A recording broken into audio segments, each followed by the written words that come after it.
Hi, folks. I'm Maud Mostly. My pronouns are they, them, and welcome back to Tunes Tuesday, a weekly series where I sit down with queer, 2S LGBTQ plus bands and musicians to talk to them about their music, their experiences, and so much more. Today, I am joined by pop rock band based in LA, Potty Mouth. Thank you for joining me today. Would you like to introduce yourselves? Yeah. Hey, I'm Abby. I sing and play guitar in Potty Mouth. My pronouns are she, her, or they, them. And I'm really happy to be doing this. Hi, I'm Allie. I play bass in Potty Mouth, and my pronouns are she, her. Thank you so much. It's great to have you here. And I would like to say there is a third member that is currently not joined us today, but is definitely a part of the band. And Yep. with that, I wanted to, congratulate you because you recently celebrated the 10-year anniversary of your first show, which I think is so cool. What kind of emotions came along with that? And how do you feel you've changed as a band since the beginning? Hmm. It feels like another lifetime ago, honestly. 10 years ago. I've definitely grown a little bit since then. I've gotten a little taller. Just a little Um, bit.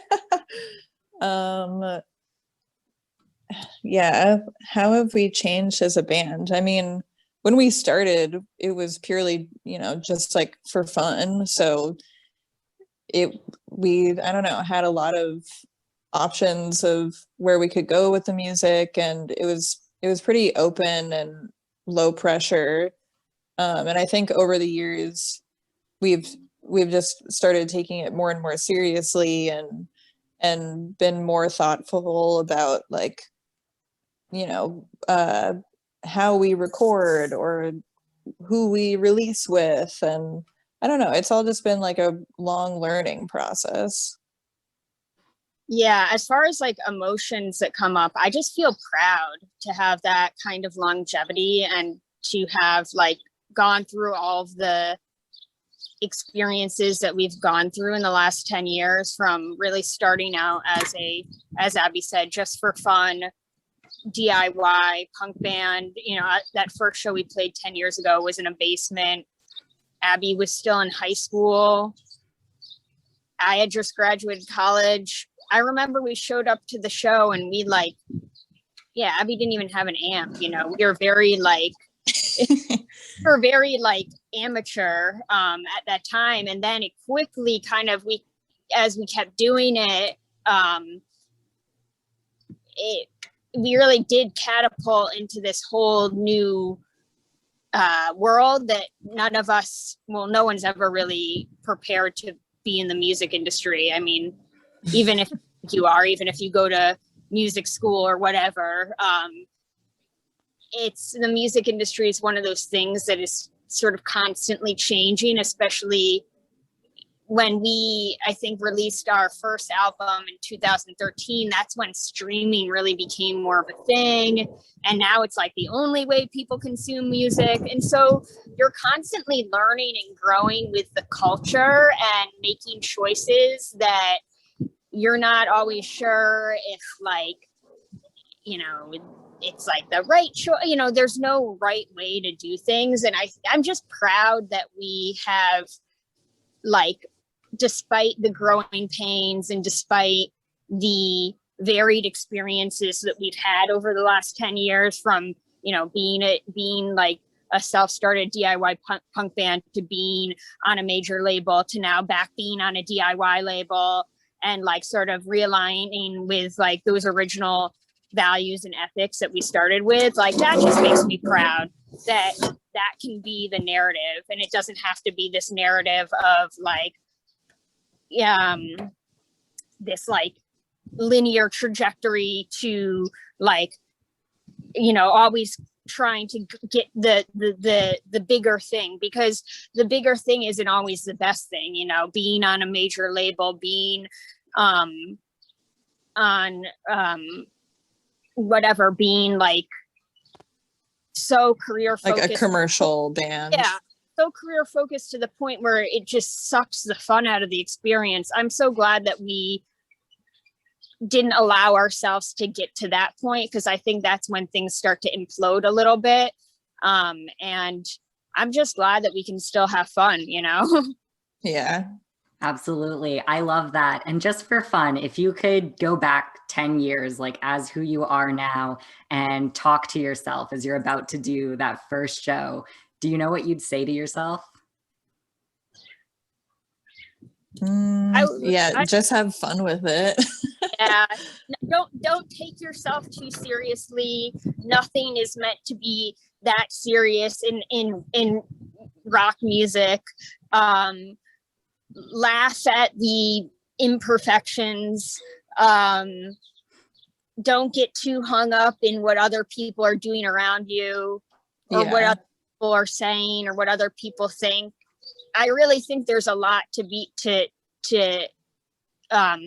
trusting your own instinct, trusting your own gut, because that's kind of how we operated when we started. We did it from this very intuitive place of like, oh, I guess this sounds good. Like this is cool, you know. And it's only once you start inviting in more outside players to your team that your own intuition can start to get mucked up. And I think that like there's a lot to be said about like checking in with each other as a group and just trusting ourselves rather than trusting some outside person that we bring to work with us. Yeah. That's really wonderful. And I think so many other artists would still like to hear that, you know, along with your younger selves. And then to speak a little bit more to the work that you're now currently doing, is a really sweet thing you've been involved with in the past year is Sunday Someday, where yourself and other bands who were supposed to be on tour together have continued to meet up and hang out. And this ended up being a really cool compilation album between yourself and those artists that was also released recently. So can you share more about how that came to be and what it's been like to have that ongoing connection with other musicians? Yeah, that's been amazing. That our Sunday Zoom group has been the most profound and just the biggest gift that we could have gotten from an otherwise difficult year of pandemic. You know, obviously it sucked a lot to have tours abruptly canceled. At the beginning of 2020, we had 3 major tours we were supposed to go on, and it was like one after the other, they all got canceled, including what was going to be our first ever UK tour. And so from that canceled tour, which was supposed to be with Koji and Milk Teeth, who are no longer a band, but members of Milk Teeth are in the band Nervous, so they're part of our Sunday Zoom group, as well as 2 solo artists, so Solstice Ray and Full On Monet, who also play with Koji's live band. So it was just like that tour was canceled, and one day Koji reached out to us and they were like, hey, would you want to get together on Zoom and we can all meet, everyone who was supposed to be on the tour can meet each other? And we were like, sure, you know, thinking it'd probably just be a one-time thing. Okay, this is cute, we'll meet each other and that'll be it. And then that was over a year ago at this point. It was April 26, 2020, and we've been meeting every Sunday on Zoom since then, every Sunday of the pandemic. So we were able to process, you know, what was a historical, you know, year together of just, you know, all of us sort of being, you know, all of our lives were affected by the fact that the music industry was, you know, really put on pause, and live music was put on pause. But then there was also the protests and the uprising of the summer, and then of course, the presidential election, and of course, just COVID, and we span, you know, 3 different time zones. Abby and I are on the West Coast. Koji and their band are on the East Coast, and then Nervous are in the UK. And as Koji always puts it so eloquently, you know, we need each other's eyes to see. And so having this group to process all of the events of the last year and just process shit from our personal lives, like it has just truly felt like the greatest support group I could have imagined, you know, and it wasn't even something that I knew that I needed. And now I'm just like, I can't even imagine what my experience of the last year would have been like without it. And then the record really just came as sort of just a natural effect of just meeting together. We were like, well, we're talking every week. We all have unreleased music. Why don't we put it out together on a compilation record? And Alex from Get Better was super on board and great to work with. So I mean, it just feels good to have made something out of, you know, a time when it felt almost impossible to make something as an artist. And, you know, the fact that we were still able to do it, it just makes me really proud. Absolutely. Yeah. It sounds like it was a really incredible way to deal with, like, you know, a lot of grief that would have come with losing that tour. Then also, you know, a way to just support each other through everything else. So then, Abby, is there anything you wanted to add about this? Yeah, when Allie was saying all of that, I was thinking like, oh, another thing I wish I could have told my younger self is to find your people instead of trying to like make what you're doing work for the people who are just around you. And I think that like, yeah, by being a part of the Sunday Zoom group, that's like exactly what we've done this year, is just find our people. And that has been so validating. And I feel like, yeah, we have really gotten through this together. Yeah.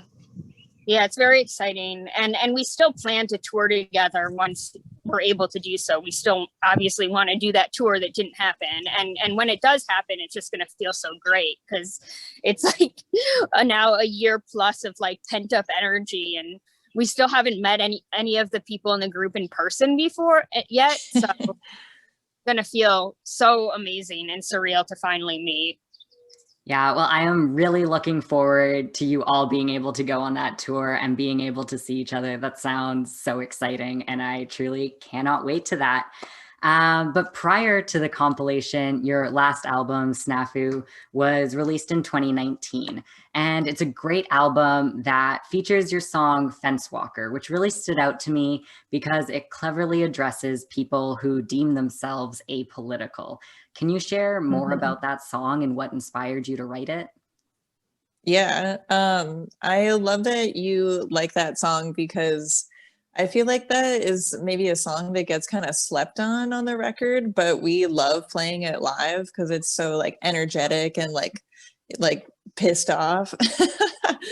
But writing that song was actually really fun because I co-wrote it with Gina Shock, who's the drummer of the Go Gos, and it was kind of just like a random writing session that got set up, and I was like, oh my god, I'm gonna be writing with Gina Shock, and had no idea how the song was gonna turn out, but I just like came up with this riff and I had this idea because I don't know, I feel like that's just always such an annoying stance to have, is like, oh, I don't want to get involved, or like it doesn't involve me, so don't need to have an opinion about it.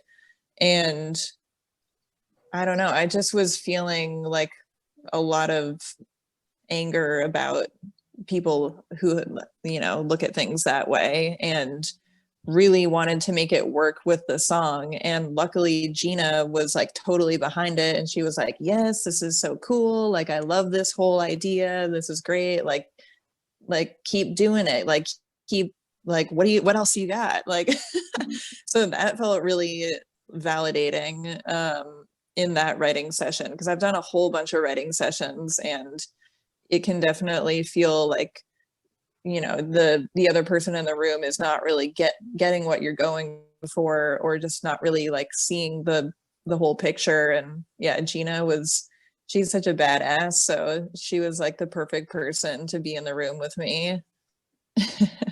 Yeah.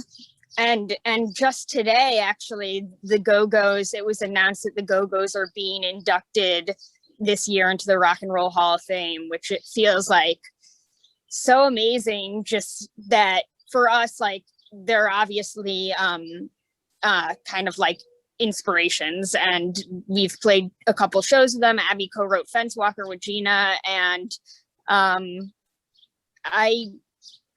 just feel, I don't know, just, it makes me, you know, even more like proud of what we've accomplished, and like seeing like how hard they had worked to get that kind of recognition that they deserved, and now they're finally getting it.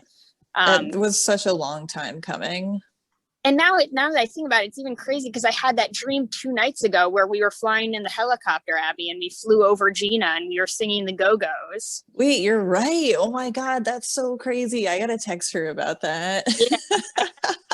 2 nights ago, and it was like the happiest dream ever, where Abby and I were at some like big fair with all of our friends, and there was this like mini helicopter that anyone could just take rides in, and we hopped in, and Abby was somehow just knew how to fly it, and we were flying in the helicopter, and we were blasting Go-Gos, and we were singing Head Over Heels by the Go-Gos, and we saw Gina, and we like flew over her, and we were waving, and we were singing. And now today, it's been announced they're being inducted into the Rock and Roll Hall of Fame, which is amazing. I absolutely love that. And I love when we can find ways to, you know, connect our dreams to real life. And I also really appreciated hearing more of, you know, the backstory behind Fence Walker. I love that it was like this song built on like collaboration, and also, you know, taking anger and putting it into something that like is energetic and that people can like yell along to you with. I think it would be an incredible thing to see live. So I love that that's a song that you like playing live. But yeah, sorry, go ahead. Oh no, I was just saying, hell yeah. Hell yeah. So if you want to check out Sunday Someday, if you want to check out Fence Walker or that entire incredible album, make sure to head to the links below. You can also do things like follow them on social media so you can stay updated for when they can go back on that tour, because I mean, come on, who wouldn't want to see them?